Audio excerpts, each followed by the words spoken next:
বর্ণাঢ্য শোভাযাত্রার মধ্যে দিয়ে প্রভু জগন্নাথ অধিষ্ঠিত হলেন শ্রীক্ষেত্রে। দক্ষিণ দমদম পৌরসভার ২৬ নং ওয়ার্ডের পূর্ণভূমি পবিত্র হল প্রভু জগন্নাথের আগমনে। পুরীর ৭ জন অভিজ্ঞ সেবায়তের মন্ত্রোচ্চারণের মধ্যে দিয়ে প্রাণ প্রতিষ্ঠা প্রভু জগন্নাথের। রূপোর ঝাড়ু দিয়ে রাস্তা পরিষ্কার করে প্রভু নগর পরিক্রমায় বের হয়। এদিনের নগর পরিক্রমায় উপস্থিত ছিলেন বিধাননগর পৌরসভার CIC দেবরাজ চক্রবর্তী।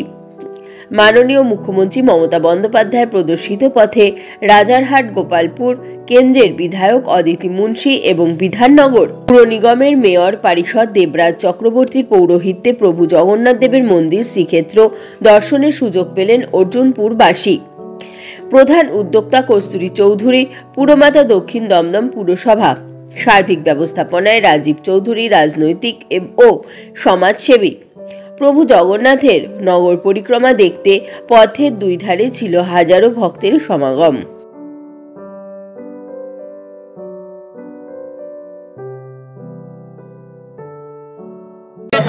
বার্তার কি আছে? জয় জগন্নাথ। জগন্নাথ দেবের একটা আমাদের স্বপ্ন ছিল জগন্নাথ মন্দির তৈরি করা। আমাদের মুখ্যমন্ত্রী মমতা ব্যানার্জি আমাদের নেত্রী, তার পথ নির্দেশে আমরা চলছি। জয় জগন্নাথ। পবিত্র মার্গশির মাসে শুক্লপক্ষ দশমীর দিন জগন্নাথ মহাপ্রভুকে গোরখপুর রোড কলকাতা পাবন শ্রীক্ষেত্র নামে জগন্নাথ মহাপ্রভু অবস্থান করা হচ্ছে।